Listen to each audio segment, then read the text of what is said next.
I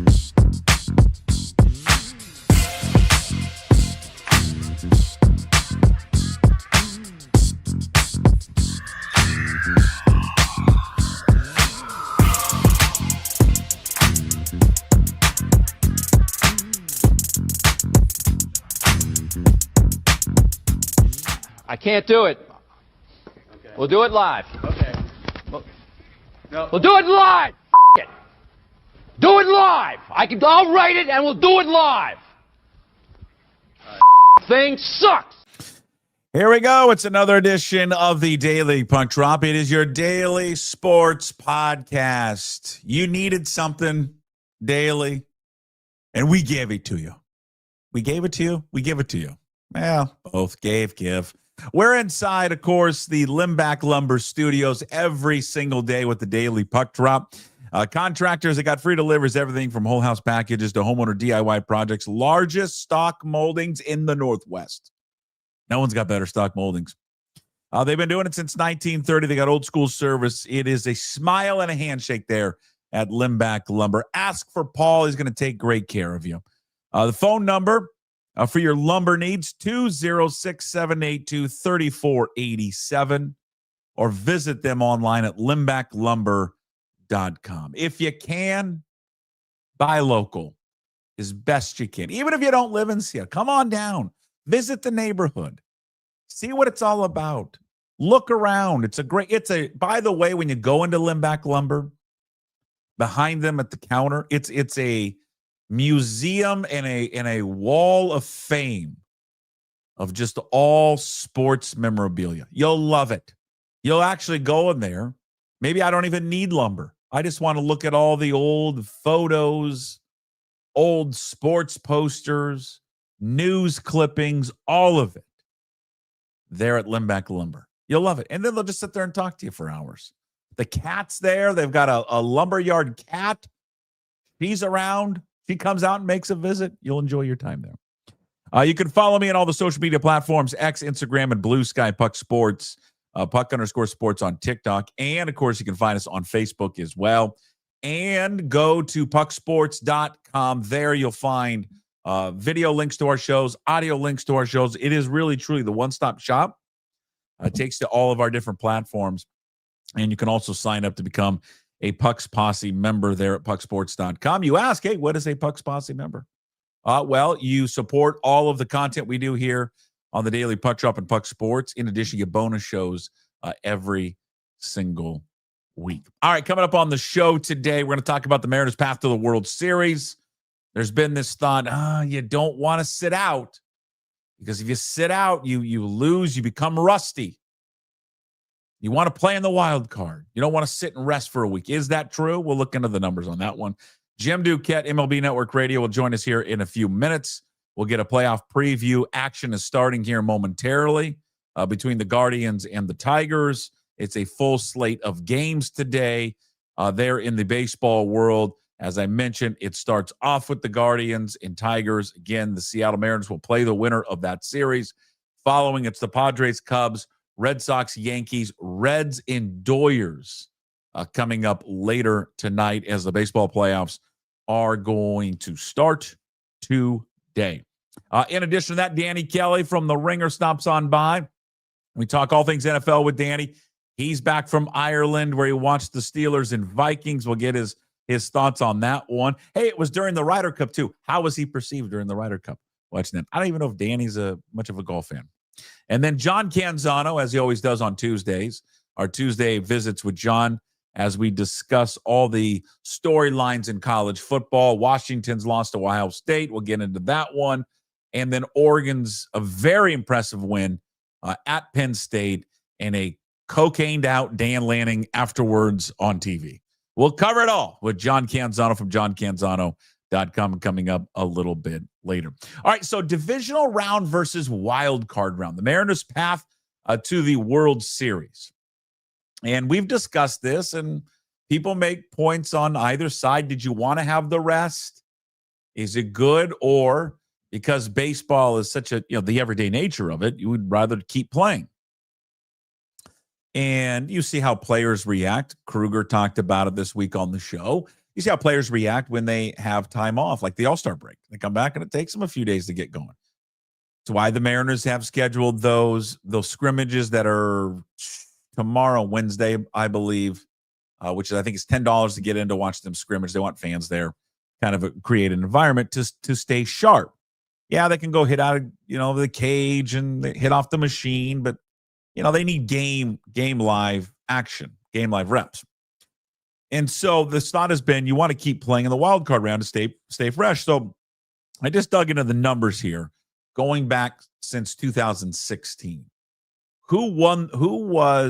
Where did the World Series champion come from? Who participated in it? Were they wild card teams? Or did they have the first round bye? Were they just started off in the divisional round? So you go back from all the way to 2016. That year, the Cubs and the Guardians played in the World Series in 16. Both started off in the divisional round. In 2017, when the Astros defeated the Dodgers, both started in the divisional round. In 2018, Boston and on the Dodgers divisional round, Red Sox won the 18 World Series. Now, in 2019, the Astros ended up going to the World Series. They lost to the Nationals. The Nationals were a wild card team. The Astros started off in the ALDS. 2021, same deal for the Astros. ALDS, lost to the Braves in the World Series. Atlanta, though, also in the NLDS. And then 2022, Yankees in Houston, ALCS Championship Series. Both, though, started off in the divisional round. The Phillies and Padres both were wild card teams and played in the NLCS. And then the Phillies and Astros played. Astros won the World Series, but the Phillies got there from the wild card spot. 2023 was the year of the wild card. Both wild card teams from both leagues made it, the Rangers and the Diamondbacks. And then last year in 2024, 3 of the 4 teams to reach the championship series started off in the division. Dodgers and Yankees, World Series, Dodgers winning divisional round. So if you go back from 2016, 6 of the 8 winners of the World Series did not play in the wild card round. So I guess the idea of, well, you'd rather keep playing, you'd rather be in the wild card round it's not true. That having that rest actually benefits you. Because of 6 of the past 8 that have won it. And even think about Houston. You talk about appearances. Well, I mentioned Houston in 2021, division round series, lost to Atlanta in the World Series. In 2019, they started off in the division, lost in the World Series to the Nationals. So I don't know. When you're at the water cooler and at work and you got that one guy or gal, that's whoever it is, always, I hear that you want to start, you want to be in the wild card. It's just not true. It's just not. If you go back to 2016, it's just not at all. So it is good for this team. We've maintained it. We've talked a lot about it's really, really, really important for this team in particular to get some rest. Obviously, with the news of Brian Wu, we still don't really have an update on what's going on with Brian Wu. They don't need to announce anything with their pitching rotation. But for this team, you want to rest. All right, let's talk a little more baseball with our guy Jim Duquette. He is our GM from MLB Network Radio, Sirius XM, Jim Duquette, and he joins us every single week. Brought to you by Flat Stick Pub.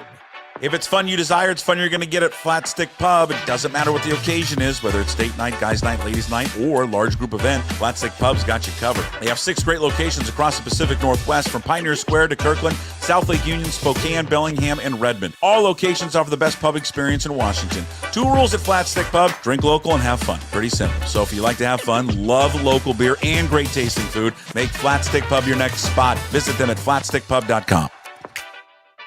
Jim, I don't know if you were listening and just as you were waiting, but again, welcome. Good to see you again, Jim Duquette, MLB Network Radio, Sirius XM. And again, you can listen to Jim every single day there on Channel 89 as he hosts the Power Alley. Also, the Front Office Show with Jim Bowden there on Sundays. I went into this little exercise of looking at like who the World Series winners are, going back. I just dated it back to 2016. What was the trend? Because you and I have discussed this. I think we discussed this last week. Do you want the rest, or would you like to keep playing because baseball is that everyday nature of the sport? And I think we both agreed that having some rest is good. I was a little surprised when you look back at the number 6 of the 8 last winners have all started in the division round, and it really has been dominated by teams in the divisional round. Houston, 2 trips to the World Series that ended up losing in 2 of those trips, which was sandwiched with wins. They also started the divisional round. So having that rest is a good thing. Yeah, there used to be a feeling that it wasn't, and it's generally, I think, the team that would come out, they'd have the bye and they just laid an egg, and like, well, it's going to use that as an excuse. It really, during this, recent stretch with the 3 games of the wild card and, the off day of the bye, I don't think there's any rhyme or reason. I think teams have done a better job of figuring out how to handle the rest. I was talking to the Milwaukee Brewers GM, Matt Arnold.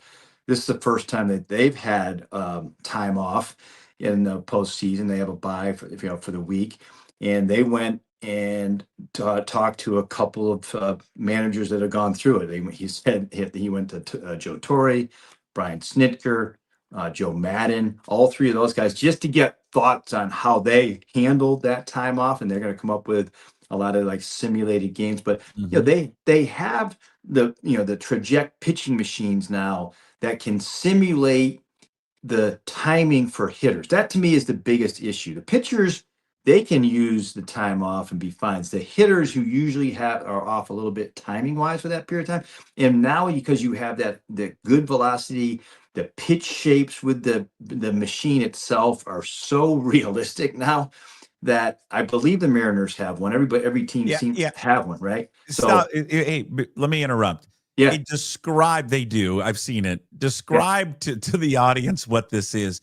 This is like nothing you've ever seen before. It's amazing. So it is a pitching machine, and it has a screen of the simulation of every pitcher that you're going to face off against on the opposing team. The exact arm slot, the exact pitch mix, in pretty close to the same pitch shape, both fastball when it comes to velocity and breaking balls of the opponent that you're going to face. And most teams, they have them at home, these machines. There's a few of them that travel with this machine. I don't know how you can do it, but it can't be this. It can't be the exact machine, I don't think. But they a lot of times they'll have it in their spring training site too. But it is one of those. It's a Canadian-based company that's made this machine, and you don't own them. You lease them. Yeah. It's an expensive piece of machinery, but it is as close to you can have of the opposing team's pitchers. It is amazing. It's amazing to watch it in person, where you're watching a video screen. Yeah. And there is Clayton Kershaw pitching to you in his windup, the whole thing. And when he releases the ball, out comes the ball that he is throwing. It's same arm slot, right? Everything. It's insane. It's $20,000 a month. Right. just to lease, not just own. To lease it. Yeah. It's incredible. Yeah. So I mean, again, so these. I know it doesn't replicate the game, and the Mariners are going to do, I think, probably what some other teams are doing. They're going to hold a couple of scrimmages, one, I think, on Tuesday and then one on Wednesday at T-Mobile. So they have a crowd there, and they're selling tickets, and they want people there. Going to have that atmosphere. And you can't replicate that, but from a hitter standpoint, seeing what, let's say, if Detroit wins, they'll probably put Tarek Skubal on there and Mize, and just we'll have them hit off those guys. And then if it's Cleveland, they'll go with their pitcher. So it's a lot better than it was in years past for these guys to get ready. It's amazing how you can do it, and in the past they went back and forth. Like they would bring up a minor league team of pitchers to throw. Not the same. They don't have the command of major leaguers. They don't have the stuff as major leaguers. They would go through certain scrimmages. It just wasn't anywhere close to what they can do now. It's pretty impressive what they're able to do. And I think to your point, like, you still don't know who you're going to play. Sure. So that part of it doesn't, but I think it's most of it for the hitters is just keep your timing. You've been playing this whole time. It's so unusual, the postseason. You have more off days, not even counting the bye week. You have more off days over a scheduled period of time than you have, sometimes the entire season when you look at the postseason in its entirety. So that does take a little getting used to, but I think, now the preparation is such that, take the time, take the rest, and then, go back at it. So I think it's a really, really good thing, and it really also basically, hey, you were one of the best teams in the sport to be able to get a bye, right? That to me is the other aspect of it. You really deserve it. So, obviously, congrats to the Mariners on the season that they've had so far. And we've got some great series here in the wild card rounds. I mean, just good rivalries. Yeah. That sometimes you don't get these in these wild card rounds. Tigers and Guardians, Padres, Cubs, Red Sox, Yankees, and then Reds and Dodgers, and that goes way back. That goes back into the 70s and things. So, all right, so I kind of want to get a preview of each one. Let's just first start with the first game that's underway is the Tigers and the Guardians. Obviously, the Tigers, they limped down to the finish line, and I mean, it's just unbelievable the collapse they had, and the Guardians were red hot. It's a reset now on the season. Who do you like in this series? And the winner of this is going to go on to play Seattle in the divisional round. I still like Cleveland in this one. They've had the better of it versus Detroit. The last 2 weeks, they have faced off against each other on Tuesday, Wednesday, and Thursday. They've had a 3-game series. And this week starts at 2. So it's the third week in a row, Tuesday, Wednesday, Thursday series between these two teams. This is at Cleveland again. I think with Cleveland, the one thing, they're accustomed to winning without scoring a lot of runs, right? They average about 4 runs a game.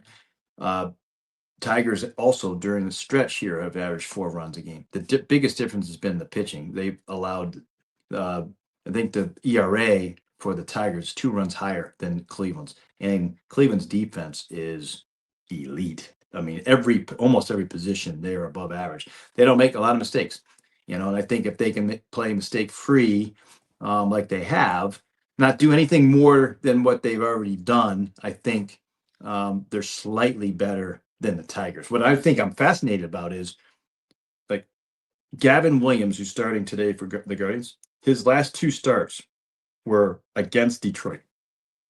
Like, the pitch mix is got to be change. And so I think there's an advantage to the hitters for that. Skubal, faced off 4 times this year against Cleveland. And they pitched against them last year in the DS, if you remember, and lost in game 5. Lane Thomas hit a grand slam off of him, so he has not had a lot of success against Cleveland. So he's been kind of carrying this little extra weight for him too. So I think today's fascinating with a pitching matchup. They're 2 really, really good ones. I give the nod to Detroit in this one just because of the starter, but Cleveland has the edge in so many other ways. I'd have Cleveland for that series. If they were to face, well, before I get to that one, what's a better matchup in your opinion? What would Seattle want? They'll never admit who they want because you don't do that. But who do you think they would like to face? So it's a tougher call there because I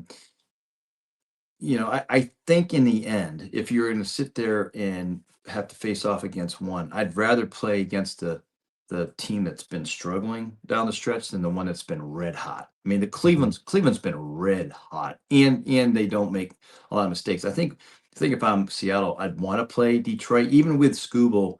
Let's not forget Skubal about a week and a half ago had pulled at his side there. We thought he might be out. Now nothing's ever happened from that. Nothing did happen after that. I guess it was 2 weeks ago. But there is always that underlying concern. They have questions. Casey Mize was pretty good down the stretch. Jack Flaherty's been very inconsistent. Their bullpen's okay. It's not been great. So and their offense, it's distinctly different versus righties and lefties. They're stronger against righties, which kind of is counterintuitive. Like, all right, wouldn't you rather face the Guardians in that sense? There's just something about the Guardians' overall pitching that concerns me in facing them in a 5-game series. They can absolutely dominate you, and I don't think there's quite the same depth with Detroit. The advantage for the Mariners, I think, is their overall balance with their roster. So if one isn't clicking, the other is, and I think that they out talent both of those teams. But I think I'd rather play Detroit since they were struggling. Let's just look ahead. Let's fast forward, because that's what we like to do in this business anyways. We like to project and just start moving ahead. Let's say Detroit wins this series. Skubal is pitching today in game 1. Yeah. Would you pitch him in game 1 against Seattle? That would be on 4 days rest. Because then if you did that, he'd be in line to pitch in game 5 if you needed him. So on his 4th day, so it would be 4 days rest. So on his 5th day, you're saying he would pitch. Yeah, he would pitch. Wednesday, Friday, Sunday. Yeah, he'd pitch Sunday. Could pitch Sunday. Could pitch Sunday, but would you rush him up to game 1 on Saturday? No, I don't think he's one of those guys that you can do that with. I think that's the tricky part with having to play in the wild card. If it goes 3 games, you're into your 4th starter. And not many teams have good 4th starters, and Detroit definitely doesn't. Cleveland, has a couple that they could go to, and Joey Cantillo's a lefty that they probably would go to, and his stuff is nasty. But there's a lot of uncertainty in Detroit's 4th starter. I mean, even with Flaherty in the number 3. So, I think if you're the Mariners, you hope that it goes 3 games no matter what. And then that really compromises both teams' starting pitchers. And I don't think either one will bring whoever's, the guys that start today, I don't think they'll bring them back on 3 days rest. Gavin Williams, the Guardians have gone with a 6-man rotation in the month of September. So I definitely don't think they'll do it with Gavin, but I just don't think with Skubal that they would risk him coming back early.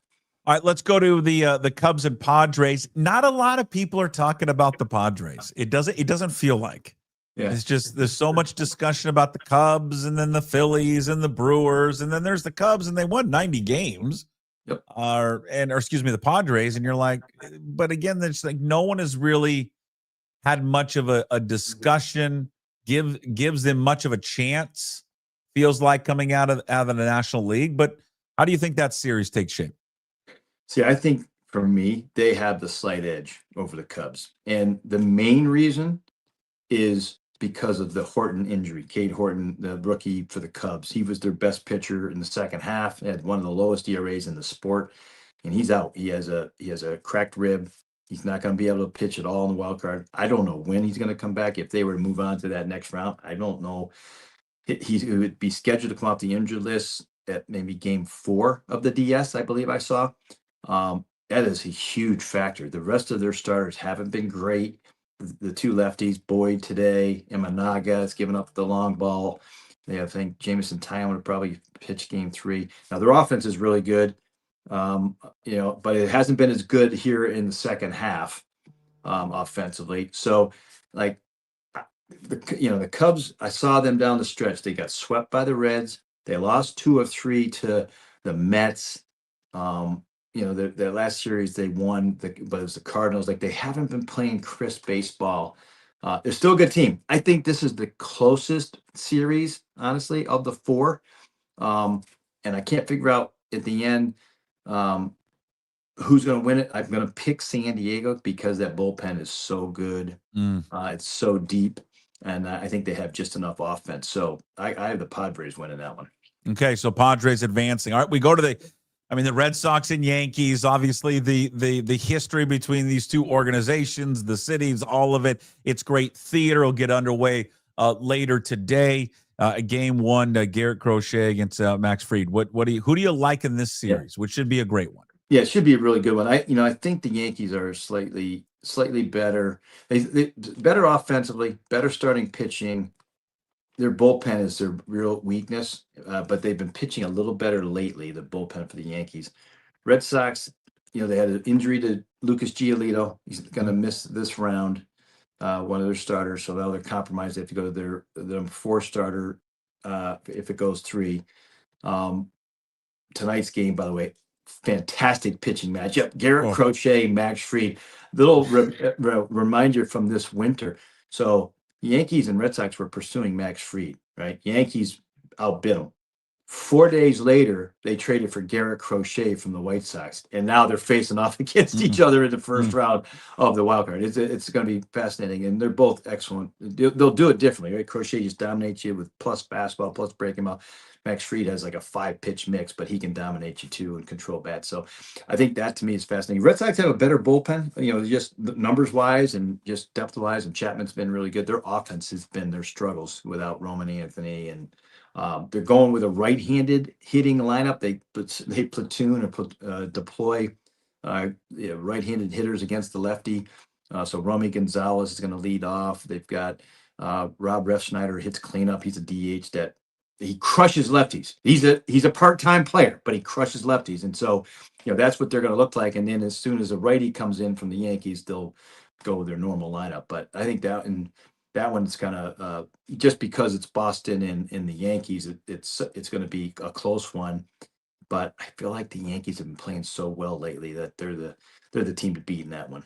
Okay, the last game, last series of previews, the battle of the all uniform game, because this will look so pretty on TV with the Dodger blue and the Cincinnati red. It's just It's glorious. Tonight, Dodgers and Reds. Hunter Green against Blake Snell, and the Dodgers again. Just kind of they win it another division. They don't get they win the NL West, but then they don't get the they got to play in the wild card round, which I think is the first for them in a few years. Yep. Just kind of ho-hum on their way to 93 wins, and you're like, God, they don't look dominant, but here they are, and they'll go with Blake Snell in game 1. Yeah, Snell, because he's a lefty, and the Reds have struggled against lefties this year. I'm a little surprised because Yamamoto has been their best pitcher all year, and he is rested and rested enough to go. But they're going to hold him for game 2. They're going to go with the lefty. And Snell, listen, I mean, it's an embarrassment of riches. So those two starters, if you compare them last year when they won the World Series to now, their starting rotation is light years ahead of where it was. They had so many question marks last year. So that is their strength. Ohtani looks like he'll be in game 3 starter if it goes that far, which is just absurd to think about.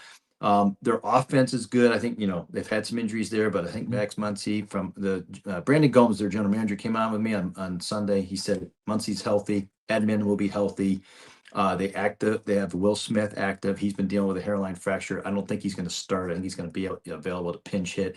So they're starting to get healthy. How they're going to use their bullpen to me is fascinating, because they have Sasaki, who pitched. I think he pitched in that Mariners series out of the pen. If not, it was Thursday. Did he pitch against them?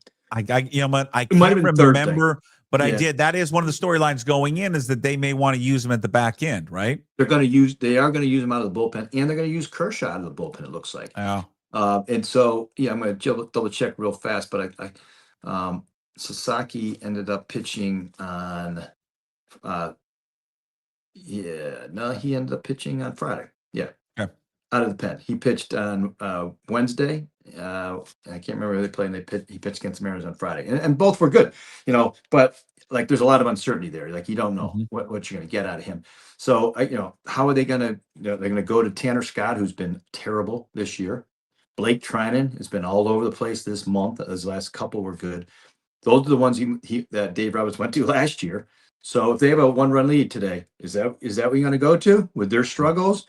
Or do you go with rookies like they have Enriquez, they have Dreyer, they have Alex Vesia? Those are guys that really aren't common names, but they've been pitching better. I'm really curious how Dave Roberts is going to go to that mix of pitchers. You saw in that series, all of them pitch because they were getting in their work. Right. But I think what I'm curious, like on Saturday when they won, it was Vesia, Trinan, who pitched well that day, Enriquez, and Dreyer.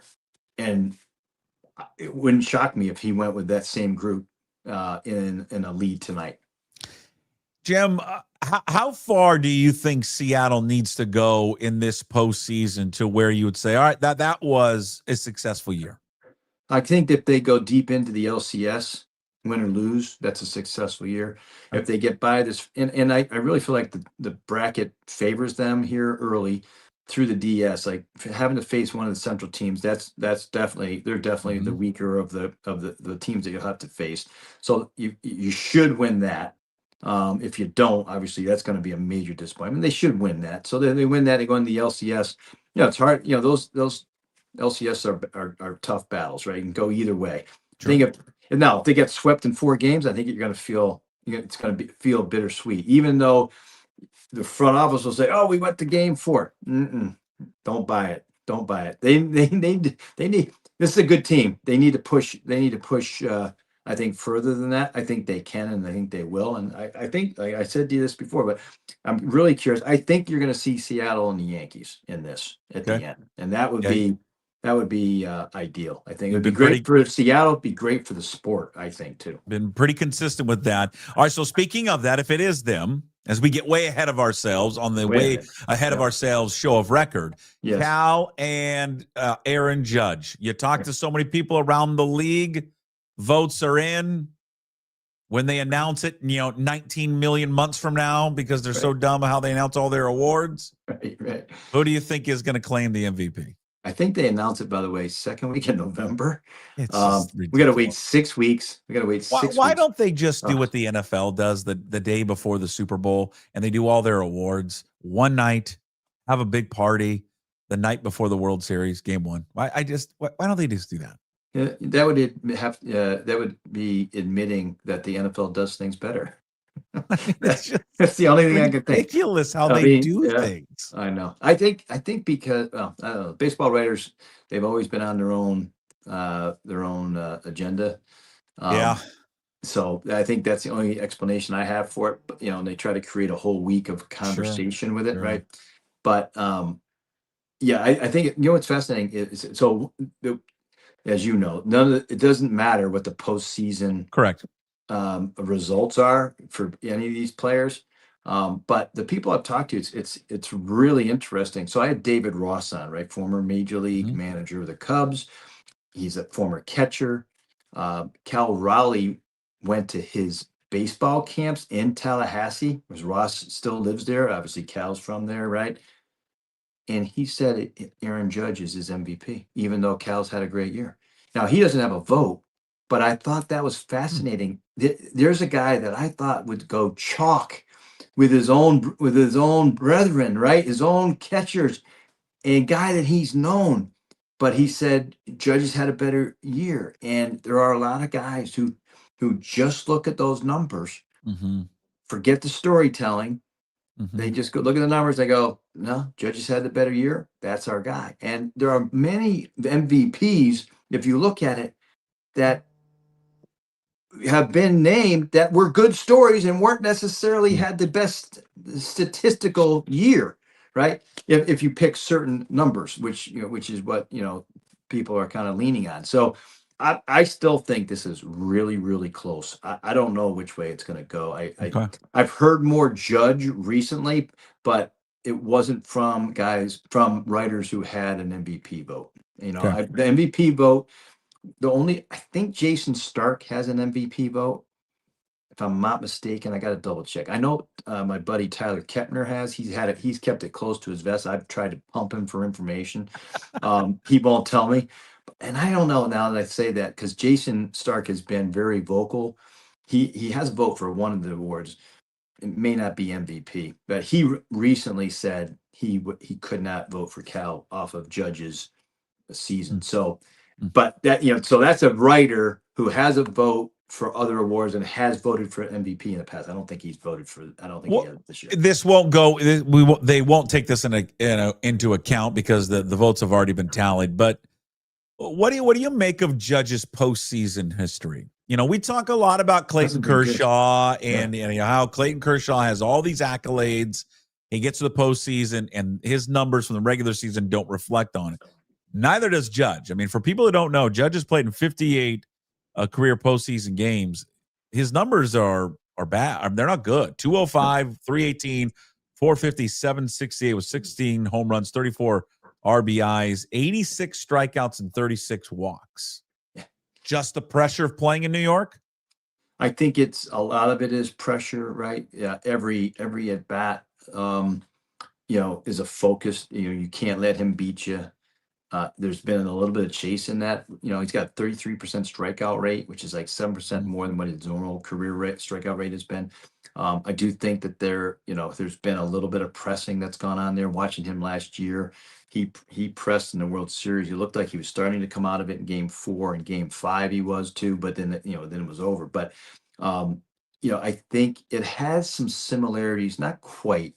Alex Rodriguez was not a good postseason player, and then that last year that the Yankees won the World Series and A-Rod was a part of that team, he had a really what was that 08, I think it was, or 09 maybe. A-Rod had a good postseason, and they won it.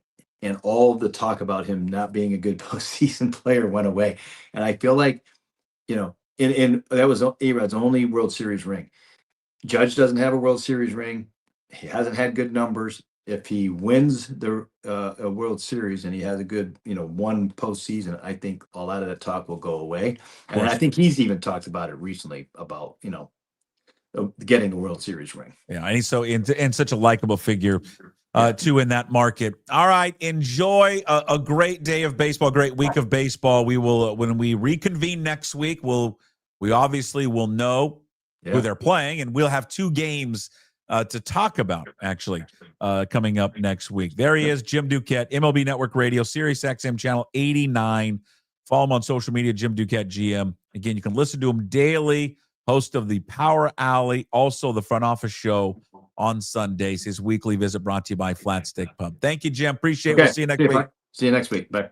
Jim Duquette, MLB Network Radio. And again, if you missed any of that, that will be podcast up later on all podcast platforms, which include Apple and Spotify, and, of course, on YouTube.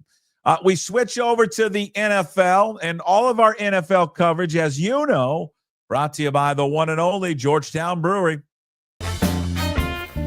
Drink Georgetown Tavern Beer, your new locally brewed domestic-style lager.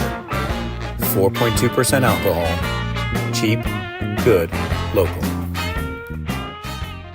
Sure, our next guest had a lot of beer when he was in Ireland, and it was probably warm, and it probably did not look like that beer that you just saw on your screen. It's probably very dark, with a nice big white head on that glass that he was drinking. Ladies and gentlemen, from the Ringer, Danny Kelly. Follow him on X at Danny B. Kelly, senior staff writer at the Ringer Fantasy Football Show, the Ringer NFL Draft Show as well.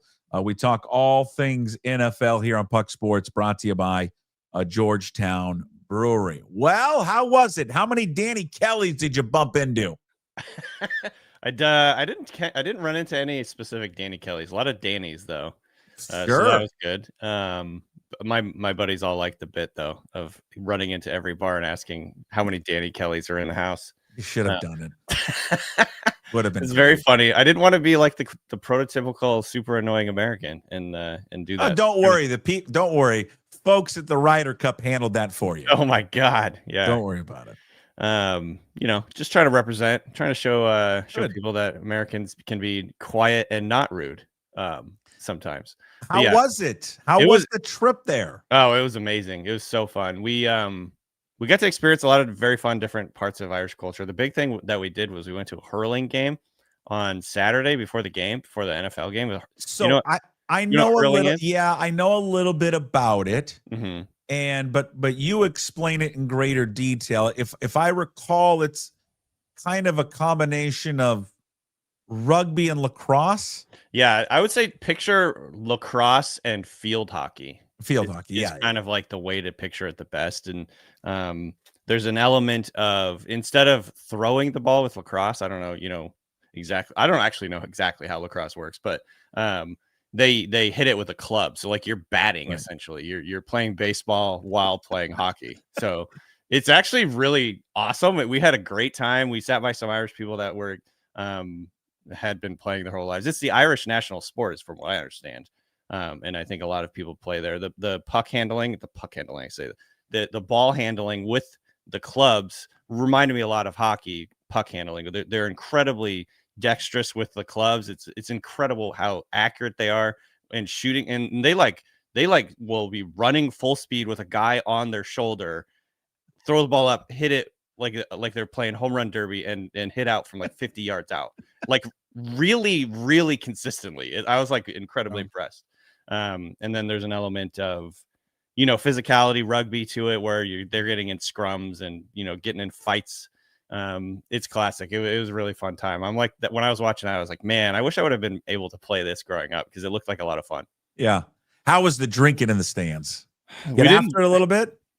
We didn't drink in the stands that game. They didn't serve alcohol there. It's like a neighborhood thing. So like even at the highest level, because we went to the seniors, I think, which is the highest level of the sport there, and there was not like beer concessions. It was just like a neighborhood deal. But we made up for that later in the evening. Making sure to test all the different local varieties and whatnot. And no Georgetown there, but no, I don't think Georgetown reaches Dublin. But I made do with some other stuff, and it was great. It was super fun. The locals there, Irish people, are incredibly nice. It was actually like astonishing how nice they are. Everybody was talking to us and kind of very welcoming, and the trip was amazing. So yeah. How is football there? Are they, in these other parts, like, in England, it's huge. In Germany, obviously, the popularity of it. In the South American countries, it's big. But what about Ireland? Are they into it? They understand it? I think it's growing quickly. There's definitely a lot of excitement for it. I don't know, like, if you rank the sports, obviously, it's going to be lower. They have hurling, obviously soccer, which they call football. And then there's like it's like a version of rugby. I think it's like similar to Australian football rules. So they have all these other sports, I think, that take precedence, but they definitely are really excited about football. The stadium was like 80,000 people. Great energy. Everyone was in the streets and like, partying and having a great time. So it seemed like everybody's really into it. One guy told me, an Irish guy that I met there, I was like, how annoying is it to have like 50 to whatever, how many thousand Americans just like flood your city? And he was like, no, man, it's great. Cause usually on St. Patty's, the Americans will come in and be obnoxious and try and like jump in and take part in their thing and kind of like think they're like part of it or whatever. And then, but he was like, in this case, you guys are coming in and we're kind of hopping on your bandwagon. We're hopping on your sport. And so it's really cool to learn kind of like that culture, the football culture Americans bring. So I think everybody, had a good time, or not everybody, but certainly a lot of people had a good time. So yeah. Did they cheer and make noise at the right times, or was there something like happen? Like, I don't know, some obscure play where they cheered and they were like, wait, you're not supposed to be cheering for that. Like, what are you doing? No, not really. It all felt like a home game. It felt like we were in the States. Yeah, there was, I will say the coolest, maybe the coolest part of the game, not other than the actual football that was being played, was they played the Cranberries, that Zombie song. Oh yeah. Great Zombie. Yeah. Like just the whole place went nuts. Whole crowd singing along. And this was like during a TV timeout. Is late in the game, so people were pretty amped up and liquored up. And it was just, that was like giving me goosebumps because it was so cool. Obviously a beautiful stadium. When you look out from the press box where we were, you look out to the left, it's like the vista of the city, and it's like obviously like what you picture Ireland, like rolling hills in the background. So it was just like, man, it was a really cool experience. That was the second time I've been to Ireland, and just amazing trip, great people, and a lot of fun. Yeah, nice. They have a team. Was it overwhelmingly Viking fans? I would assume so. No, it was overwhelmingly Steelers fans. Really? There's like a Rooney connection. to Oh, Dublin. yeah. So they are That's right. I believe, obviously there were Viking fans for sure, but I would say it was like 75% Steelers Okay. fans. Nice. They represented very well for the Steelers. And I mean, like when DK Metcalf took that touchdown, 80 yards or whatever it was, 75 yards, the crowd went ballistic. It was like a very cool moment in terms of just like the rising, like thunderous applause. It was very cool. All right, so I want you to do something for me because I don't know. I want you to take this in any direction you want to go. Mm-hmm. You sit there and you watch so much football all weekend, more than anybody in the world More than anyone. More than anyone. Number one person. So there's got to be like 3 to 5 things, however many of things that observations to you, and it can be about the game. It can be something in the stands. I don't care what it is. All right. So Danny's dimes, huh? How about that? Yeah, it's real creative. I like it. The research department went real deep on this one. So I want to know on Danny's dimes, what stood out to you this past weekend of the NFL slate? Well, for full disclosure, to start out with, let's talk about the Seahawks. For full disclosure, I did not watch the game live because I was intensely jet lagged. The game started. You almost said hungover. Well, probably a little bit hungover, but intensely jet lagged. And so the game started, I think, at 1 a.m. there, or something like that. I did wake up, because like when you travel internationally, like your circadian rhythms get all messed up. So I woke up at like 2 a.m. It was halftime, and I couldn't fall back asleep. So I kind of like followed along after halftime, but I rewatched the game since then. But my first dime for you is a little bit of soft capitulation. That maybe the Seahawks made the right choice going to Sam Darnold from Geno Smith. So thoughts? I assume you agree with that. Right? Yeah. I mean, I wanted it from the get-go. I was always, though, cautiously optimistic a little bit, or pessimistic maybe, of what Darnold was going to be. But I think that they made the right choice. They got a younger version of what Geno has, what Geno's put together. But a younger version there in Sam Darnold. And I don't know. I think the more and more is that we're removed from this, Danny, a little bit. I think there was something that that front office or that coaching staff did not jive with him. Right. And maybe he didn't jive with them as well. Right. And there was like almost too much of a chip on the shoulder happening. Yeah, and I just think that, that I don't know. I don't think coaches really care about social media, but I just think that whole social media thing, and I think they just wanted someone that was just, hey, let's be about football. And I think the way that McDonald talks about Darnold is just a little bit different. Although he had high praise for Geno back in the day as well. Certainly, and I still would say that the version of Geno we've seen this year is not the version we saw last year or the year before. Yeah. Obviously Geno has not been playing well this season, and that further strengthens this thought that the Seahawks made the right choice. But based on everything that we'd seen a couple of years before, I was kind of critical and cynical that Darnold would be able to come in and kind of look like he did with the Vikings last year. And that's exactly what he's done. I mean, I don't know if he's going to hit the volume numbers that he hit last year. But he's been one of the most efficient quarterbacks in the NFL so far, like full stop. Isn't he like PFF's number 1 quarterback? He was going into last week. He's now the number 3 quarterback behind Matt Stafford and Dak Prescott. So, and 2 guys that are just playing out of their minds right now. And that just kind of like shows you, I think, the efficiency in which he's playing. If you look at the EPA per play, I want to say he's top 10 in the NFL. Success rate, I think he was like 6th or 7th, something. So he's playing like a top 10 quarterback in terms of just efficiency, managing the football, not turning it over. He makes, and honestly, like I've been impressed some of the big plays he's made in clutch moments. His athleticism, though. Yeah. That's what I guess I didn't think I realized, that a ginger could move around like that. Yeah, that always surprises you, I feel like, but he really, I don't remember him like that at USC. And the bulk of my Sam Darnold viewing was at USC. I don't remember him like that. You lose track of that too. And it's like, I mean, it is such a cliche at this point, but like the seeing ghosts thing that Darnold went early on in his career when he accidentally said that and never, and probably never will live it down. Of course not.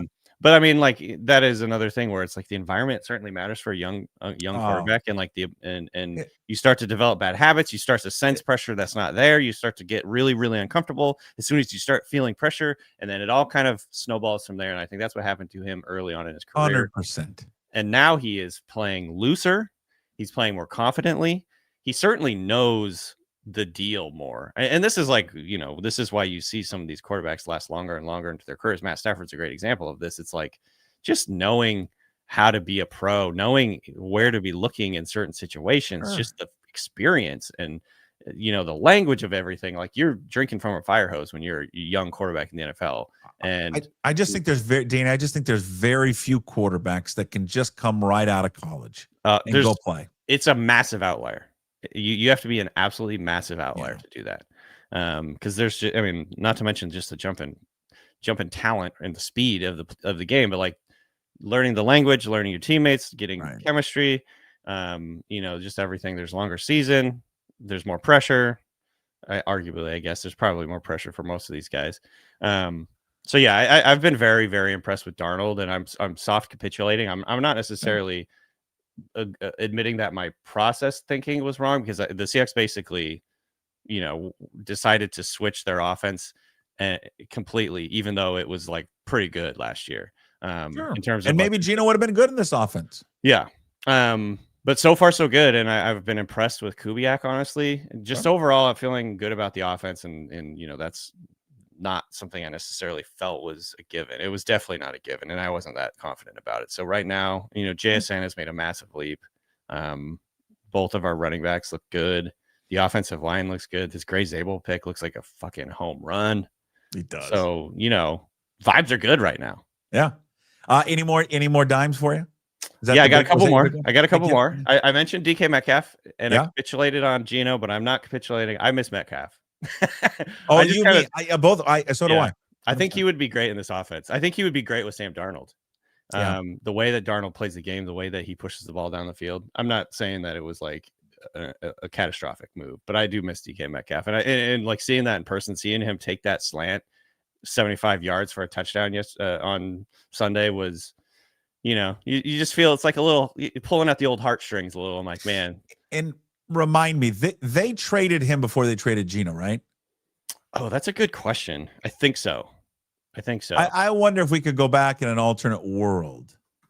Had they traded Gino before, would they have kept DK, or they were just going to trade him no matter what? He wanted out, and I wonder if he wanted out and requested that trade because he thought they were going to bring him back. I think I'm looking at the timeline, and I think they actually traded Gino first. Did they? So they traded Gino on March 7th and Metcalf on March 13th. So okay, never mind. Yeah, I think theory gets flushed down. Dumbass. But I think, and when they traded Gino, they had already, from everything you hear. Well, just maybe he thought, maybe he just thought that, hey, listen, they're gonna bring him back. I request the trade, and then by the time no, we're gonna trade Gino first, and that it's they're so far down that road, and maybe they ultimately did not want to pay DK. But I listen, I'm with you. I for all of the things, and we talked about, like, how much would you pay DK? I think it was a viable conversation to have of how much they should pay him if you're not going to sit there and be this super pass heavy offense. So it was, I think, a viable argument to have. But listen, he gets into trouble on the sidelines and his attitude and all that kind of stuff. But there is a fine line of just physicality that he has, that explosiveness. Yeah. But anyway, I'm just I just watching him make that play on Sunday was like, man, that'd be an element that would be nice to see in the Seahawks offense. Yeah, I agree. Got a couple more we can run through quickly. Sure, I officially like Liam Cohen and think that he might be the real deal. Not just because the Jags beat the 49ers, and because he's talking shit after the game, and he has every right to do it. I mean, that was funny, and I thought it was like the expression "keep your name out my mouth" is definitely a little cringe. Like, the Will Smith thing, but like at the same time, I appreciate that he's fiery, going after, like, not afraid to go after opposing coach.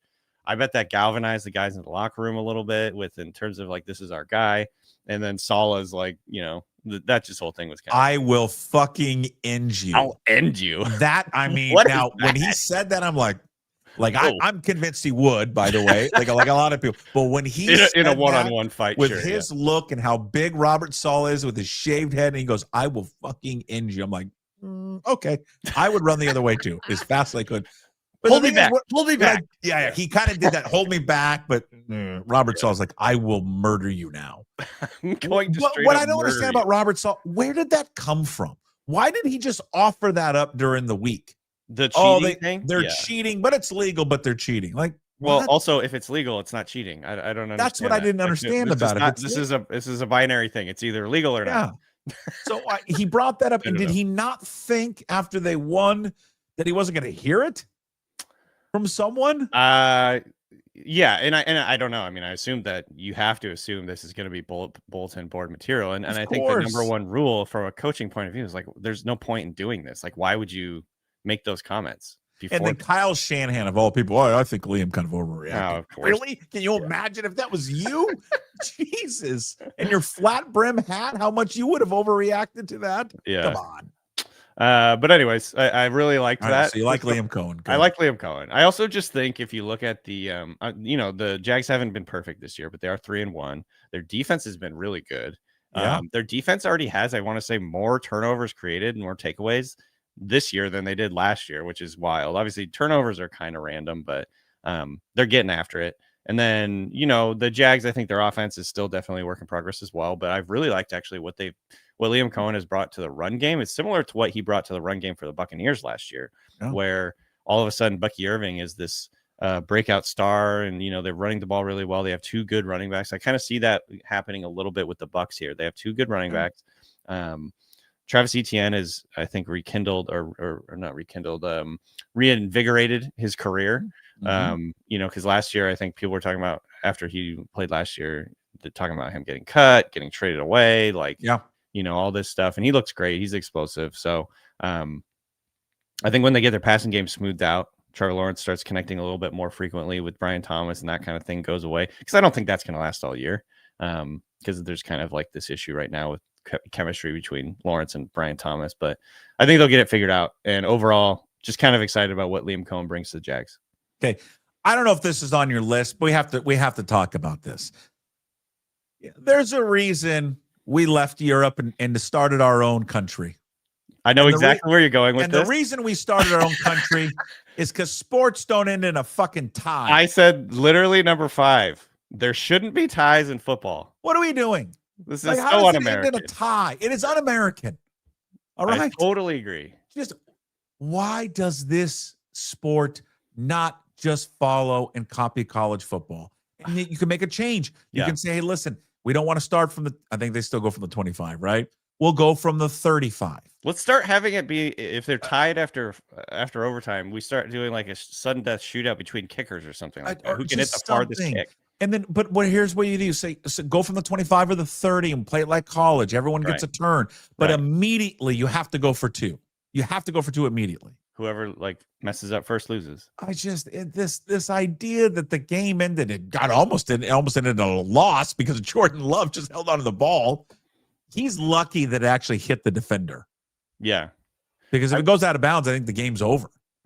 Yeah, but yeah, I mean, the bottom line is, I had this written down. I knew exactly where you're going with the Europe comment. I totally agree. It's just so stupid. Did you see the comment that somebody asked Jerry Jones, is getting a tie like kissing your sister? And he responds, I don't know, what's that taste like to the guy? So I was like, man. Yeah, that's why we love Jerry Jones. I know. The old oil man. Good. I mean, if your sister's kind of hot, why not? Go Cowboys. But anyway, I'm glad you thought of that one as well. Yeah, I'm with you on that. Stupid. Change the rules. All right, what do we got planned this week at the Ringer? What am I watching? What am I listening to? You check out the Ringer Fantasy Football Show. Actually, we have a pod going up tomorrow morning that kind of recaps our whole Ireland trip. If you're interested in that, we power ranked all the different fun stuff that we did in Ireland. And then Friday we got our preview show. We got our fantasy ranks coming out this week at theringer.com. Check us out on Spotify and on YouTube. Perfect. There he is, Danny Kelly at Danny B. Kelly on X. The Ringer, all things NFL draft show, Ringer Fantasy Football Show, fantasyfootball.theringer.com, with us every single Tuesday talking NFL. Thank you, Danny. Appreciate it. Enjoy the rest of your week. Get some sleep. We'll see you next Tuesday. All right. Thanks. Sounds good, man. There he is, Danny Kelly. In case you missed any of the Danny Kelly show. They will be available later on all podcast platforms, Apple, Spotify, and, of course, on YouTube. We go from the National Football League to college football. As he joins us every single Tuesday to break down the very latest in all things college sports. He was at the whiteout, and it looks like he's wearing white or off gray now. John Canzano, JohnCanzano.com. You can follow him on Twitter, John Canzano BFD, and, of course, his radio show, The Bald Face Truth, in Portland, Oregon, brought to you by Flat Stick Pub. Well, how was it? How was the whiteout? Amazing. It was mind-bending to see 111,000 fans in one place. Even the tailgate. If you've ever been to the Grand Canyon, there's a phenomenon that happens when you stand like on the lip of the Grand Canyon, where you look out and you go, this just defies what my brain can comprehend. You get that feeling when you see 111, and maybe I'm conditioned to seeing Pac-12 stadiums that, kind of top out around 60,000, 55,000, but to see 111,000, to see the tailgate and walk through it, to see inside of the tailgate area, it's not just the canopies and the flags and the RVs. They've hired bartenders. They've got a DJ working. Like every, fifth tent is trying to outdo the other ones.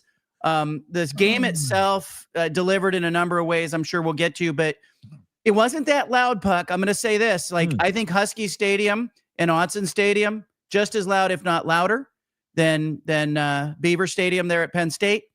But mind-bending to see the whiteout and to take in their atmosphere. Yeah. You have a great kind of description of what the tailgate was like in your travels there, getting to and from there. Go to johncanzano.com. It's in the Monday mailbag section, because it's not the easiest place to get to. It's like, I guess, for people out here, it's like going to Pullman. It was described as that for people who have been to both places. They said, I said, where else in the country? And they said Pullman, because you look at, Happy Valley, and it's isolated. It's a college town. And except for game days, it's this small, sleepy town that's off the beaten path. And you're going to see like the Mennonites and the Amish as you're traveling through like the suburban areas around Lancaster, Pennsylvania. I'm not kidding you. Do they tailgate in the buggies at all? I'm not kidding you. I'm looking around. The Daughters of the American Revolution were holding their chapter meeting at my hotel in Harrisburg, Pennsylvania. I thought Betsy Ross was on the elevator with me. Like literally, I was like 17. What year is it? What year is it? I kept saying, not what floor are you on, but what year are we in here? But it's, Harrisburg is the easiest flight. And for people who are traveling from like Portland to go to this game, you're going through either Dallas or Chicago to Harrisburg. Then it's a 90-minute to 2-hour drive to Happy Valley. Okay, it's a slog, and then you get in around the stadium, 111,000 people, awesome. But try getting in and out of there. I watched from the top of the press box after the game. I was done writing. I had cut a little video on Instagram and TikTok. Oh yeah, I'm on TikTok. And then at the end of it, I'm looking out and all I can see are taillights. And there was this state trooper next to me. And I said, hey, how long right now if I go down to the parking lot? And he goes, 45 minutes to an hour just to get out of the parking lot. So I just sat tight. I waited. I didn't sleep after the game. I left the stadium. I got back to my hotel in Harrisburg at almost 3:45 in the morning. My flight was 6 a.m. I had a 9-year-old soccer game to get to. Kids will never know, Puck. Public service announcement for anybody who travels for work. Your kids will never know. They'll never know what you went through to get to that game. But she scored a goal, so I was like, okay, this was worth it. Worth it. But it's not an easy place to get to. You go to Philadelphia, you're 3 hours away. You go to Pittsburgh, you're 2.5 to 3 hours away. You go to Baltimore, you're 3 hours away. There's just no easy way to do it. Even the Ducks got home at almost 6 a.m. on Sunday morning. They had a direct flight. You know what? And then in watching the game, and it didn't have a lot of fireworks, obviously, in the first half. The fireworks happened in the second half, and then in overtime. And it looked like a game that Oregon, after that last touchdown, to put them up by, what was it? 17-3. By 17-3, yeah. You thought, okay, well, they're gonna win this game, and then they ends up going into overtime. I thought Oregon showed a lot of that. Dan Lanning showed a lot. They beat a Penn State team at their own and a Big Ten team at their own formula. Thought they just out physicaled them. Better at the line of scrimmage, better in the running game. And they won in a Big Ten environment with that script. And they're the only team on the West Coast that has done that yet here now in year number 2 in the Big Ten. Yeah, you look back at even the Pac-12 teams that got to the national championship game or the BCS title game in the last 15 years. Oregon got pushed around at the line of scrimmage, badly outrushed by Auburn in 2011. Yep. Michigan got just put on roller skates again. I mean, Michigan put Washington on roller skates 2 years ago. I mean, outrushed them badly. 2015, Oregon, Ohio State outrushed them badly. This looked like a team that could win a national championship. That's how physical Oregon was at the line of scrimmage. And it surprised me because I thought that Penn State would be able to run the ball. And, maybe Penn State didn't commit enough to doing it, but Oregon showed me something, showed me some resilience. You go, you're down, you're up 17-3, you blow the lead. They blew a 14-point lead. And then they fell behind in the first overtime. And I thought if I was James Franklin, I thought he might go for 2 there. To just put some real pressure on Oregon, but he kicks the extra point, and I thought, oh boy.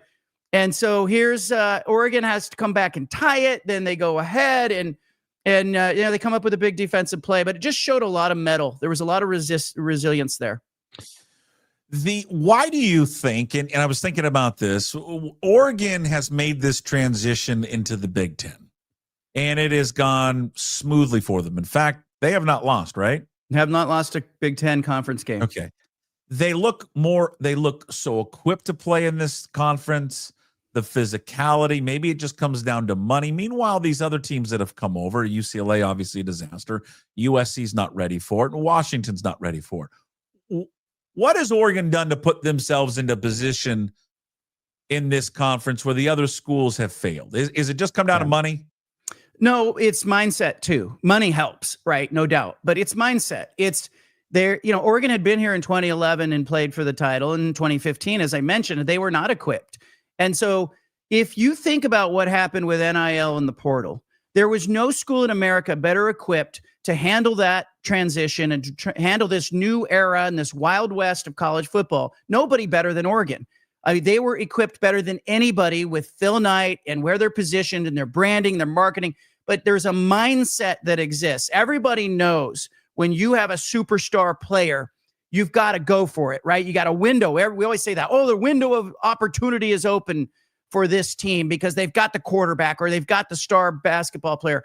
Oregon has this window of opportunity because the ecosystem has come to them. They were pushing the envelope with comic books and picking up recruits and Hummers and doing all this stuff that the NCAA slapped them on the wrist 4 years ago. Now it's like, hey, you can do anything you want within reason, and Oregon's equipped to do it, and they're going for it. They are pedal to the metal right now. People are going to say they're outspending. Sure, they are. They're in that top group that is really spending. There's probably 5 or 6 schools that can really spend like that. Miami, Ohio State, Oregon. You look at those schools and you go, okay, they're going for it. But there's also a mindset and a mentality. And I think in the background of this, Puck, we cannot ignore the elephant in the room. Phil Knight's 87. He put $1 billion into this program. I think they want to win one for Phil. But I look at Washington. We just talked about this. Was it 2 years ago, 3 years ago? 3 years ago? 2 years ago, they played for the national title. Think about that. I mean, it's just 2 years ago. Yeah. Now, they got pushed around in that game. But, I mean, if you go back and watch it, they couldn't stop them. That was clearly a huge discrepancy. But, I think if you go back in the third quarter, I mean, it's a ball game. Yeah. But yet you watch them this weekend against Ohio State, and really for the first half, you're like, all right, well, they're in it a little bit. They never really kind of felt into it. I mean, you saw the talent gap just in terms of the physicality and the speed of it. And it just seems and I wonder, I guess I wonder this. In an alternate universe, had Kalen DeBoer not left for Alabama, would he be a better coach positioned for this conference than Jed Fish? Yes. Yeah, and that continuity is everything. Look at the coaches in that cycle who left. Jonathan Smith left Oregon State. Whole nother predicament, but a disaster in his wake. Brent Brennan goes to Arizona. Jed Fish had left. Brennan, people were calling for his head that first season. Fish goes to Washington. You just lose too much. The portal makes it too easy for guys to jump. It makes the recruiting too easy to change schools. You need that continuity to win. And you look at, I do think you're going to see some of these schools at the top that have been more patient than others. Ohio State was patient with Ryan Day. I think you're going to see some patience that is exerted with some of these coaches at the top, because I think they know, and the schools know, look, if you change coaches, you're talking about 50 to 70 new players on your roster. It's just too hard. And it's too hard at the positions that matter. Washington had struggled even in the DeBoer era to get physical at the point of attack. They were doing it with the passing game, but I think that was the next evolution. If DeBoer stays at Washington, I have no doubt he's recruiting bigger, more physical players after losing that way to Michigan. If you look at the remaining schedule here now for Oregon, I mean, their one huge test is going to be coming up in a couple of weeks when they face Indiana. Yeah. But it's at home. Then after that, it's at Rutgers, at Wisconsin team, at Iowa, home against Minnesota, USC before they finish up against Washington. Now, they're going to be in the college football playoff. The only question is this: how many losses or no losses is this team going to have? But this is a very favorable rest of the way schedule for this team. Yeah, I had originally circled the game at Iowa as a potential problem, but the way they went into Penn State, they were so focused. You look at Dan Lanning at the end of the game, it was said to me by a friend after that Lanning looked like he wanted to hug you or punch you or cry at the same time. There was just such emotion around him and such focus, and Dante Morris crying on the field. Now, it does concern me a little bit because it reminded me a little bit of Ohio State last year at Autzen. There was this catharsis after the game, like they had won something. They were never quite the same after that. They lost a little bit of edge. They were good, but they didn't have that focus. It is a long season. It's more like the NFL than ever. I'll be curious to see how Oregon comes out and plays in 2 weeks. Do they have that edge? Do they have that focus? Or do they sort of lose it in a diminishing way over the course of the season like they did a year ago? By the time they played that Rose Bowl, they had completely lost it. They had gone soft. But I wonder if the emotional toll, when you play that high in an early season game, how does that impact you 4, 5, 6 weeks from now? Yeah, and now a lot of other people had theories about Dan Lanning after that game on the field. Yeah, he's hyped. Well, I mean, he looked like he belonged in the movie Hangover at the end of that game. I expected Mike Tyson and a tiger. There was a lot of sweating and grinding your teeth, and there was just, he's all kinds of fired up. Oh, Lord. Yeah. I want to go back to Jed Fish. Jed Fish is, he had that season in Arizona. And he's now at Washington. And I wonder this, and I know Husky fans will think I'm taking a shot at him. Maybe, I guess I am. Is he built for big games? They get in some big games, and there's always like a Jed Fish moment. Yeah. Where he does something, or they're not prepared, or they don't get certain people involved. Now, like, he hasn't been in a bunch of huge games, I guess, in his early tenure. And I'm not gonna the Michigan game last year at home, that was a fraud of a Michigan team, by the way. But go back to the Apple Cup, which was a big game. It's the first time they played after the whole, the defection and all that. He runs a speed option. He's not getting Jonah Coleman involved. You go to this past Saturday. Again, Jonah Coleman doesn't get involved as much. Denzel Boston has 3 catches. He gets an unsportsmanlike penalty early in the game. He runs a fake field goal on 4th and 14. Is he built for big games as a head coach? What I saw in watching that game was he knows he's not good enough to win that game. He knows his talent's not good enough. He's trying to do something cute and trying to do something different to steal a possession. And coaches will do that, but you can tell. They'll say all along, yes, we're good enough to compete. They'll look their guys in the eyes. But you can tell how he coached that game. He did not believe Washington could win that game straight up. So he's trying to do what every little league coach in America is trying to do when they have runners at first and third and steal a run when they got a batter at the plate that they don't think can get a hit, right? Like they interject themselves into the game. It's not the right thing to do as a coach. I saw Jonathan Smith do it at Oregon State a number of times where he just got a little too cute and got over his skis. He's trying to steal a possession, trying to, you can just tell that he knows they can't line up and they can't beat Ohio State playing it straight. So he's trying to do something to steal a possession or steal a score. Now, I watched it too, and Puck, and I said, they're a year away from us knowing if they can compete in that game. They were not physically ready for that game. Look, I want to see them against, the Minnesota, Iowa, Illinois group, that middle tier in the Big Ten. Are they able to hold their own there? Because if they're not, then you've got real concerns. But he went out and recruited a bunch of big, young offensive linemen. They're just too young right now. And I think they're bigger. They're not better, and they're not ready to compete with a very mature, physically talented Ohio State team. And Oregon will do the same to them in that rivalry game at the end of the year. Oregon is built physical and deep on the defensive line. What do you think of all the belly aching coming from Washington, USC? Oregon's dabbled in a little bit of it as well. Yeah, they have. Belly aching about the schedule. You belly signed up for aching it. about kickoff times. Now I'm watching, especially UW fans this week, complain about how they've got to face teams in the Big Ten who are coming off buys. And I shake my head and go, this is what you signed up for. Yeah. So stop complaining about it. You're not Ohio State and Michigan. Let's start with that. And I guess what else did they think was going to happen to them when they came into a new conference? You are going to get the early window, or you're going to get the late window for a kickoff. Yeah. And you're going to play on Friday nights because you're not Ohio State and Michigan, who say they won't. You're going to get in situations where you don't have as much preparation as your opponent. You're not going to get the favorable treatment. Dan Lanning, came on my show and he said, it had been like 7 times this season, that he had, the opponent had more prep time. It's true that there are some opponents that had more prep time, but it's more like 4. I don't know where he's getting 7. And now I'm hearing from Oregon fans who are complaining, not because they're kicking off at 7:30, Puck, but because the Indiana game was set as a 12:30 kickoff. Too early, too late. I feel like I'm driving my car and my kids are going, I want chicken. I want a burger. And I'm going, you're going to eat what you're going to eat because I'm making the decision. Like Tony Petitti in the Big Ten, they're not bending over backwards to help these 4 teams that came from the Pac-12 make it work.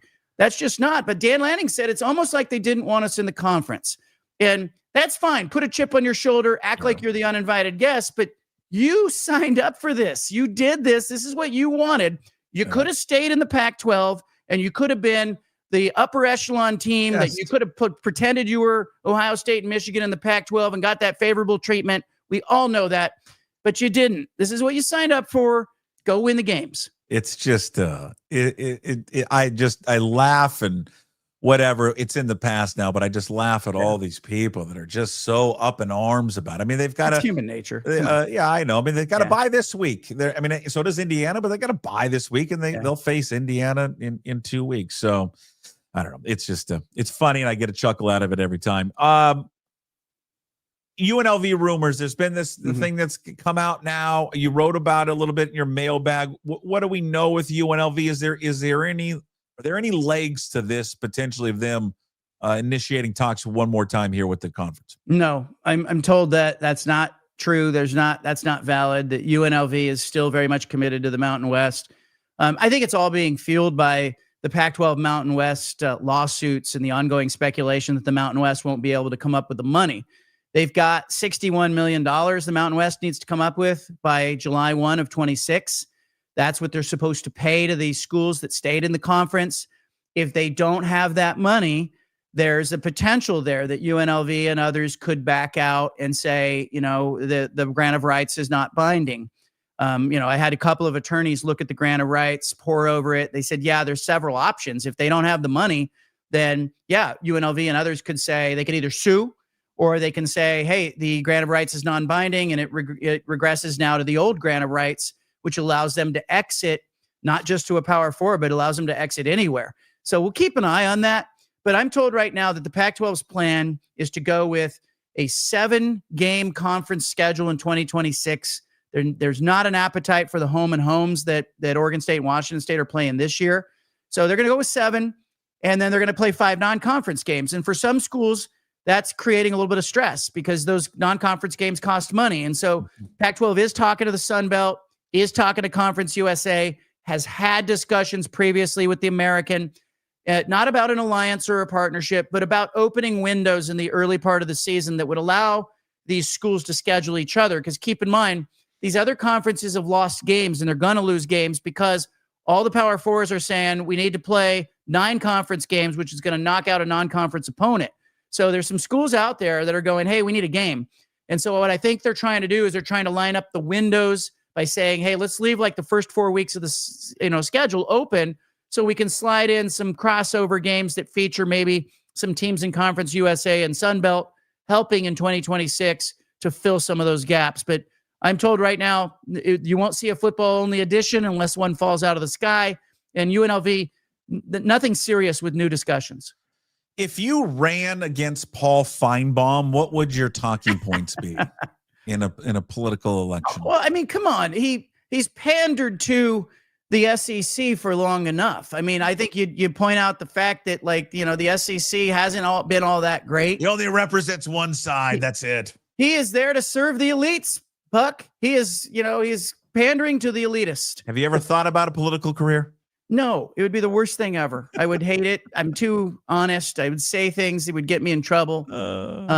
And I wouldn't wish that. I look at the people who are in politics, and I think there's only two kind of animals there. There's the person who really wants to make a difference and is really trying to make a difference, and then the person who's in there just to be elected. And there's nothing in between. So no, I have no interest in it. I'll never do it. I will not be on your ballot. And by the way, Godspeed to you and the rest down there in Portland. I'm told it's a war, so be safe. Goodness. Be safe out there. Don't overdone, man. People are texting me. Are you okay? Yeah, I'm okay. I'm fine. Don't go to that Sunday farmers market down by the river. You don't want to get caught in any crossfire in the war there. It's fine. Everything's fine. Give me a before you go. Yeah. Non-college football story. Yeah. But you witnessed it. You saw it.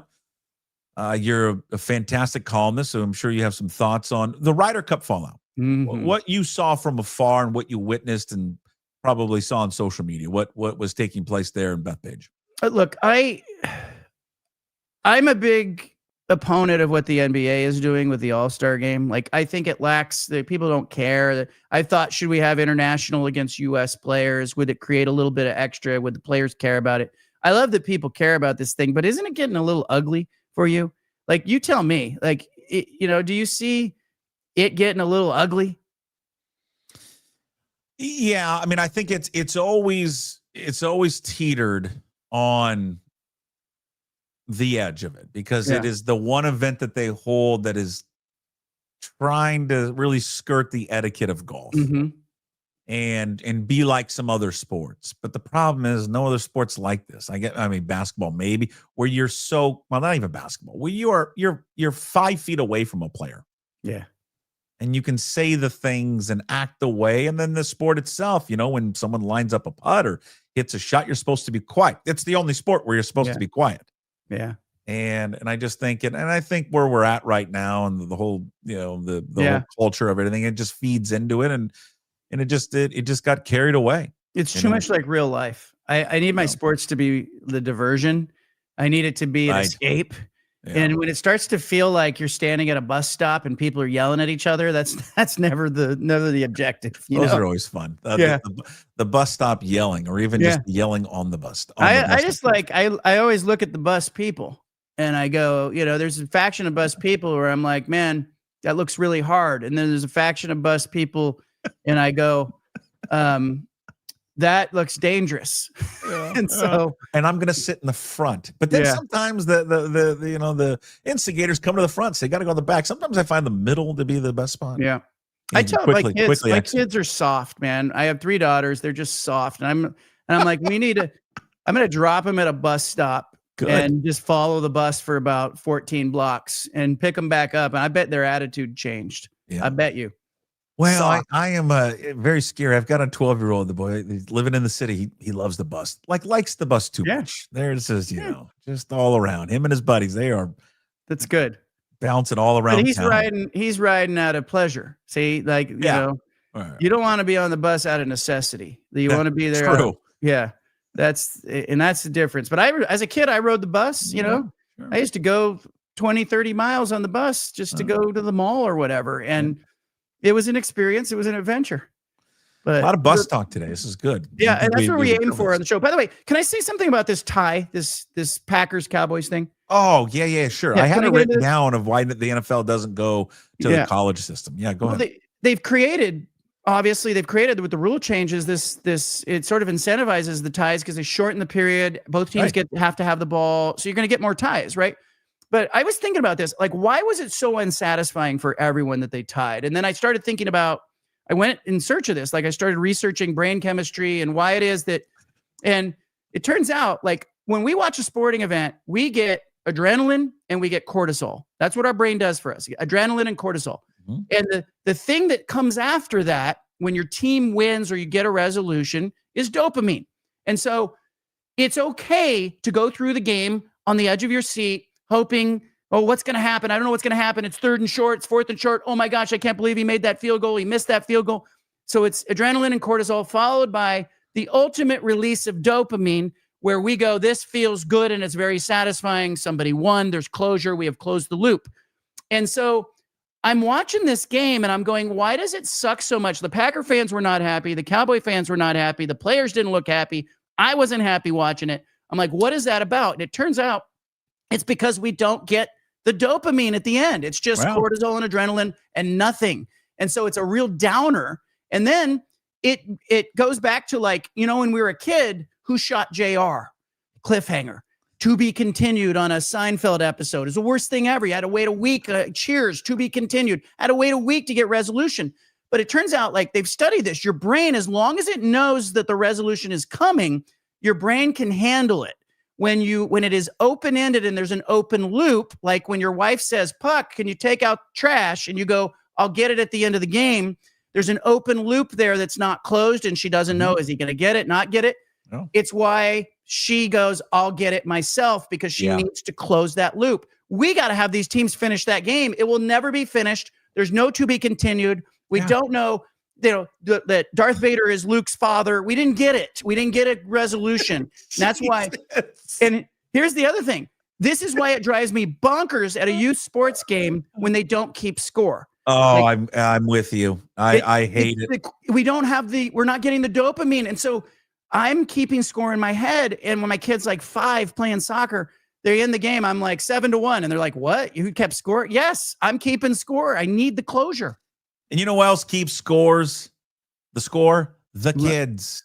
Yeah. Because I've been a part of that, where you're up, you know, in the Boys and Girls Club, and you're playing basketball, and they shut it off when you're up 20. Yeah. And the kids will turn to me, hey, coach, we're up 35 now. How much time do you have? Because I got another one for you. You got another one? Sure. Okay. So there's a football league, a flag football league here in the Portland metropolitan area for youth kids. Yeah. They do keep score, but they also have a provision in the league that if you win a game by more than 50 points, the coaches get fined. Yeah. So it forces the coaches, you can play and get a 50-point lead, but it forces the coaches to kind of throttle down. How do you feel about that? I don't like, here's why I don't like the fine. Because I coached youth football, and we had something similar last year to that, which I didn't like. You could, when you got up by a certain score, and I think it was 24, or 28, you couldn't score anymore. So, like that. Okay, well, here's why I didn't like this. Because what I didn't like is, and we ran into this a few times, that teams did this against us. They'd get to 28. They would then on purpose let us score, which is what a team did last year. They let us return a kick. So then their offense could go out and score again. No, so you never get to play. Yeah. So I'm just like, what are we doing here? I don't care. We're going to lose by 28. What's the difference if we lose by 42? It's just, we're going to lose. So here's why I don't like fining the coaches. So as long as the coach doesn't have starters there anymore. Yeah. But if he has his backups in, what is he supposed to tell his backups? The kids that don't get to play. Oh, no, you guys can't really play. If that team is scoring, they shouldn't be penalized for it. What we do in our league this year now is, I can't remember what the score is. I think it's 24, maybe, but it's in the second half. You're up by 24. It's a running clock. Okay, fine. But there is no cap on how much you can score. I think that's probably the best way to do it. But I'm coach, fascinated by this, and why it matters to us is fascinating to me. Like why that they don't want teams to run the score up. Yeah, I get that. You don't want to embarrass another team, but at what expense? Because real life, as we know, is unforgiving. And I have often said that youth sports is the safest place to fail. Go fail, face plant. Go have a monumental outcome. Life isn't fair. That's a great place to fail safely. Yeah. I feel this way sometimes in baseball, that I didn't like in baseball how they would have the mercy rule. Yeah. Because I always felt like, and it was like early, if you're down by, I think it was eight runs after 4. I'm like, you know what? I've seen enough baseball games where we could score 9 runs in 2 innings. Like we could come back from number 1, but I'm like, just let them keep playing. Why are we over by the 3rd or the 4th inning? But I played in a college baseball game where we were ahead 18-1 and lost. There I go. Exactly. Stanislaus State beat us 23-22 in extra innings. And you still remember it. I was in the outfield. They hit a ball between third and short into left field for the winning run. I fielded the ball and threw it over the outfield fence just to punctuate the loss. Sound like my kid. That's something my kid would have done. Wasn't proud of it. I did not play in the second game of the doubleheader. Shocker. Shocker that you didn't play. Yeah. All right, there he is. What do you got at johncanzano.com right now? I filed a column this morning on an elderly woman that I met at the airport in Harrisburg, Pennsylvania. She's a Duck fan.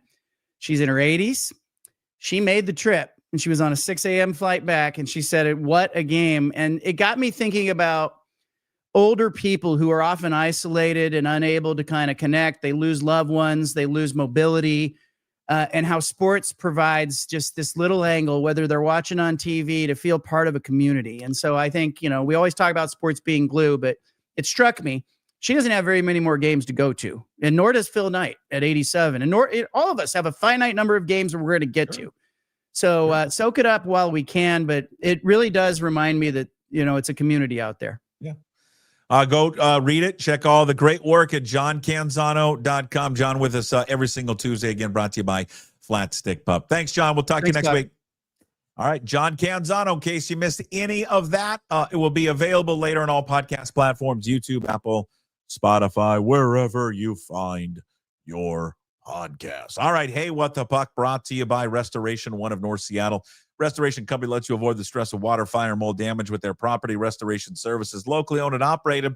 Make them your first call when damages affect your residential or commercial property. 206-817-8917. Visit them at restoration1.com, the North Seattle franchise. Playoffs get started today in baseball. Mariners don't go until Saturday. We've talked a lot about what are the expectations. What's a successful season for the Mariners? I think the 2 things can be true. One, there is a goal that they need to reach, and it's different for everyone. You may say, hey, they need us to win the division series, and if they lose in the championship series, so be it. Others may say, hey, I need to see them reach the World Series for me. They don't have to win it, but that's what I need to see. And I think each one of us as sports fans can have different expectations of what we would deem this season to ultimately be successful. On the flip side of that, as Mariner fans, soak this in. I mean, I've grown up here my entire life being a Mariners fan, and, think about the times we've been to the playoffs. I mean, it's ridiculous the few times that we've been. Am I missed 95, 97, 2000, 2001, 2022? This is the 6th time. Am I right on that? In my lifetime. That's it. So we have been conditioned never to be here. So regardless what happens starting on Saturday, I am just going to go into it that these opportunities don't come around a lot for this organization. So soak it in. At the same time, having at least my personal expectations of what a successful season needs to be for this organization. But it is, without a doubt, the most fun time of year when this all collides, and we get to be part of this baseball party, because really for our lifetime, we've never been a part of it. That's Hey, What the Puck, brought to you by Restoration One of North Seattle. Make them your first call when damages affect your residential or commercial property. Give them a call. They're going to take care of you. The best in the business. 206-817-8917. Visit them at restoration1.com. Big thanks to everybody watching and listening today, even though baseball started, so many people aren't watching or listening, and that's fine. Thank you to all our sponsors. Limback Lumber. I'm watching, so it doesn't matter. Flat Stick Pub, Georgetown Brewery. Check out their new tavern beer and visit them at georgetownbeer.com. And, of course, Restoration 1. Today's Daily Puck Drop, find it up on YouTube. When you're there, please subscribe to the channel. Also, find the Daily Puck Drop on your favorite podcast platforms and at pucksports.com. When you're there, please sign up to become a member of the Pucks Posse. It's just $5 a month. You support all the free content. In addition, we give you bonus shows throughout the week, like our show with Brian Divish, KJ Arntz, our monthly show with Steve Sandmeyer and Matt Stretch Johnson. And be sure to also check out Graz with Gas Take 5 podcast, which we now produce. This week's show came out yesterday. They got Dave Sims, former Mariners broadcaster, now the voice of the New York Yankees, on the show. Be sure to go check that out. You can watch it or listen to it. And you can find everything, as always, up at pucksports.com. That's it for us on a Tuesday. Coming up tomorrow, speaking of Ryan Divish, the Human Pony Cake stops on by, our MLB insider. We'll check in with the go-to guy, Jim Moore. He's back. We'll give you a little taste of another edition of the Old Crimson. By the way, Old Crimson, we recorded on Tuesdays. Will come out later this afternoon. We'll release that. We'll play a little bit of it coming up tomorrow. And also our visit with Rob Staten from SeahawksDraftBlog.com. We'll see you tomorrow, Wednesday show. Until then, as always, promise to be better. Or not. What are we doing? I hit the wrong button. Let's start that again. 3, 2, 1. We'll talk to you on Wednesday show. As always, promise to be better. Good gravy. No shoes, no ties. Would anybody like to smoke some pot? Yeah. I was born to lick your face. I was born to rub you, but you were born to rub me first. What do you need my address for? We'd like to send out a mailer. Mother of mercy, I don't speak Japanese!